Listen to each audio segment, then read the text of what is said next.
ایک پاکستان آدمی جو کہ برطانیہ کا شہری تھا، وہ برطانیہ میں ایک ایسی واردات ڈال کے پاکستان بھاگ کے آ گیا کہ برطانیہ کی پولیس نے اس کا پیچھا نہیں چھوڑا، اور پاکستانی پولیس کی مدد سے 27 سال بعد اس پاکستانی ملزم کو راولپنڈی سے گرفتار کر لیا۔ آخر اس پاکستانی برٹش آدمی نے ایسا کیا جرم کیا تھا کہ 27 سال بعد بھی برطانیہ کی پولیس کو اس ملزم کی تلاش تھی، اور بالآخر انہوں نے اس کو پکڑ لیا اور اب اس سے انویسٹیگیشن کی جا رہی ہے۔ یہ بات ہے 1995 کی۔ بلیک ووڈ کا ایک علاقہ یو کے میں، وہاں پر ایک پاکستانی نوجوان جس کا نام ضمیر تھا، محمد ضمیر، اور اس کی فیملی بھی وہاں رہتی تھی۔ یہ کام کرتا تھا ایک ایسے سٹال پہ جہاں ٹی شرٹس اور شرٹس اور گارمنٹس کا سامان فروخت کیا جاتا تھا۔ آپ کو پتا ہے کہ باہر کے ملکوں میں اکثر سٹالز لگتے ہیں، چھوٹے چھوٹے میلے لگتے ہیں، ایگزیبیشنز لگتی ہیں، فیسٹیولز لگتے ہیں، اور وہاں پر مختلف قسم کے کھانے پینے کی چیزیں، اور موسٹلی جو سٹالز ہوتے ہیں ان پہ آپ کو ملبوسات بھی نظر آئیں گی۔ تو یہ ایک میلہ لگا ہوا تھا، اور وہاں پر جناب اس ضمیر نے بھی سٹال لگایا ہوا تھا اور وہاں پہ کام کرتا تھا، مالک کوئی اور تھا۔ یہاں پر ایک جناب انڈین برٹش جو ہے نا، وہ یعنی کہ اس کا تعلق انڈیا سے تھا لیکن وہ بھی برٹش آدمی تھا، جس کا نام جسونت سنگھ سندھو تھا۔ وہ وہاں پر آیا، وہ بھی نوجوان تھا، اور اس نے کچھ چیزیں وہاں سے خریدنا چاہی۔ وہ دیکھ رہا تھا کسی ٹی شرٹ کی پرائس پر ان میں آپس میں تھوڑی سی تکرار ہو گئی، حالانکہ یہ کوئی گلی محلے کا عام ماحول نہیں تھا، بلکہ یہ یو کے کا ایک پوش ایریا تھا۔ تو وہاں پر جو دو دیسی، ایک پاکستانی اور ایک انڈین، پاکستانی دکان والا، انڈین گاہک، بحث مباحثہ شروع ہو جاتا ہے اور قوت برداشت زیرو حد تک پہنچ جاتی ہے۔ کیا ایسی بات ہو گئی، یقیناً یہ تو رب ہی جانتا ہے یا وہ بندہ جانتا ہے جو اس وقت پولیس کی کسٹڈی میں ہے، کہ اتنا طیش آ گیا پاکستانی نوجوان کو، جو کہ اس نے فوری طور پر پسٹل نکالا اور اس انڈین آدمی جسونت سنگھ سندھو کو موقع پر ہی جان سے مار دیا۔ دنیا سے چلا گیا یہ بندہ۔ کچھ بھی وجہ تھی، آپ اندازہ کریں کہ ایک دکان والا ہے یا سیل مین ہے، وہ ڈبے پسٹل لا کے پھرتا پیا، کام تے گیا تے پستول لے کے گیا۔ کس قسم کا اس کا جناب اس وقت دماغ ہوگا جب وہ گھر سے پسٹل لے کے اور روزی کمانے کے لیے جا رہا ہوگا، وہ بھی یو کے جیسے ایک بہت ہی منظم ملک میں۔ بہرحال اس کے بعد اس نے 95 کی یہ بات ہے، اور وہاں سے یہ فرانس آ گیا۔ فرانس آ کے چھپ گیا کہ کبھی بات ہو سکتا ہے کچھ دنوں میں ٹھنڈی ہو جائے یا پتہ ہی نہ چل سکے اس کو کون مار گیا ہے، تو میں واپس یو کے چلا جاؤں گا۔ جب اس نے دیکھا کہ معاملہ خراب ہو گیا ہے اور انویسٹیگیشن اور جو سرچ ہے وہ جناب پورے یو کے میں جو ہے نا بلکہ پورے یورپ تک پھیل چکی ہے، تو اس نے پھر فرانس میں رہنے کی بجائے کوشش کی کہ میں پاکستان چلا جاتا ہوں۔ فیملی اس کی جو ہے نا وہ ابھی یو کے میں ہی تھی۔ میرپور آزاد کشمیر سے اس کا تعلق ایک گاؤں تھا وہاں پہ، لیکن یہ میرپور نہیں گیا، اس نے پاکستان آ کے اپنی شناختی تبدیل کر لی۔ محمد ضمیر سے اس نے اپنا محمد بشارت، اس کا اصل نام محمد بشارت تھا، اس نے محمد ضمیر اپنا نام ولد محمد اسلم رکھ لیا، حالانکہ محمد اسلم اس کا باپ نہیں تھا، اس کا چھوٹا بھائی تھا۔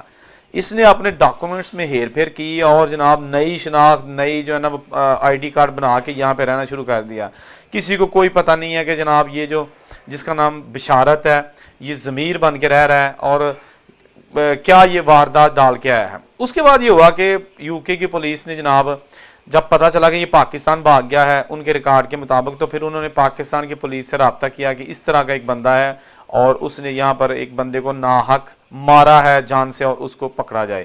یہاں بھی پولیس سے جو اس کی تلاش کرتی رہی، لیکن اس کی جو ہے نا وہ نام شناخت ہر چیز تبدیل ہو چکی تھی، جگہ تبدیل ہو چکی تھی، اور وہ راولپنڈی میں کوئی کاروبار کرتا تھا۔ کاروبار 2-3 قسم کے کرتا تھا، جس میں لوگوں کو باہر بھجوانا، ٹریول ایجنسی، غائبانہ طور پر جناب ایجنٹی کرنی، اور یہ ساری چیزیں کر کے یہ اپنا سرکل چلا رہا تھا۔ پولیس نے پیچھا نہ چھوڑا اور بالآخر پھر ریکی کی گئی۔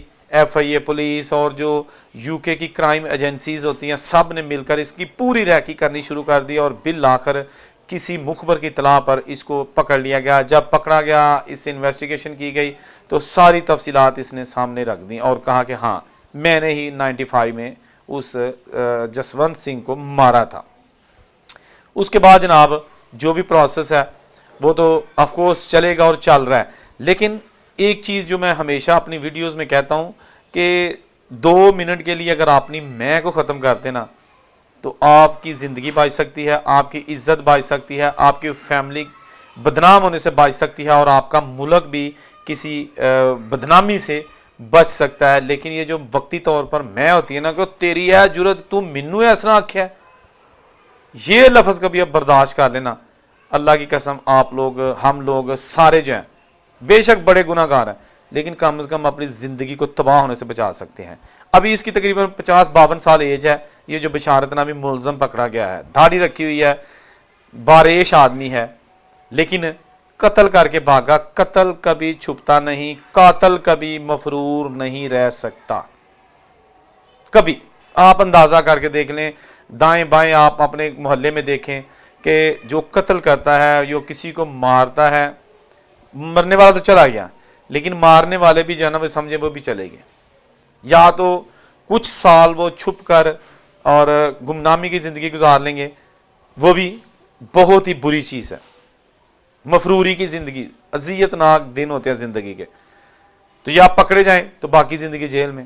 اب یہ جو بشارت نامی آدمی تھا, یہ تقریباً اس وقت 22-23 سال کا ہوگا, میکسیمم 22-23 سال کا نوجوان, جاب پہ جاتا ہوگا. یہ چاہتا تو ان امیر ترین لوگوں کی طرح یہ بھی آج ایک بزنس مین ہوتا, جو کہ اسی کی عمر کے اس وقت نوجوان تھے, اور انہوں نے کسی نے ریسٹورنٹس میں برتن دھوئے تو آج ان کے اپنے ریسٹورنٹس ہیں. کسی نے سیل مینی کی, آج ان کے اپنے سٹورز ہیں. بہت ساری ایگزامپلز ہیں میرے پاس.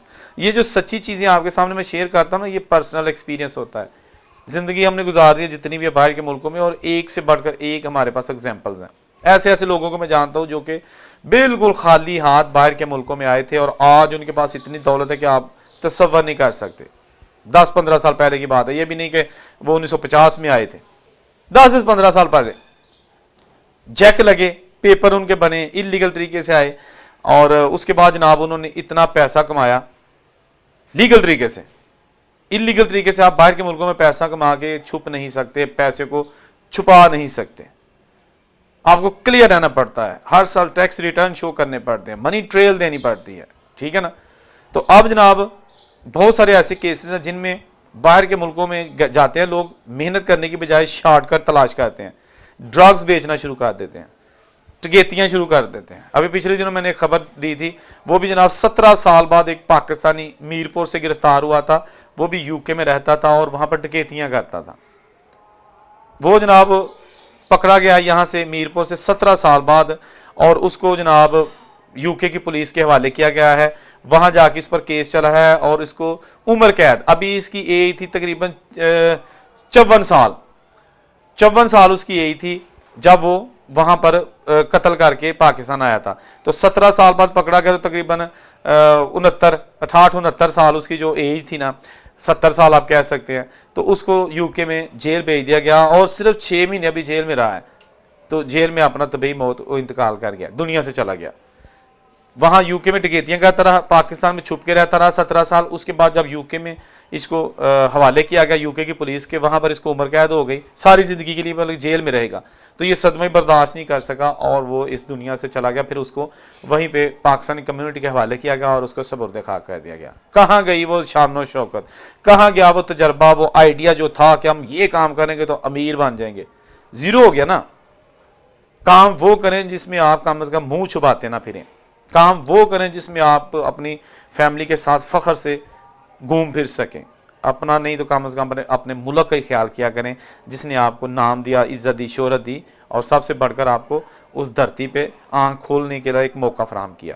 جہاں رہے خوش رہیں, اور ان سے کوئی اجازت دیجیے. اللہ حافظ.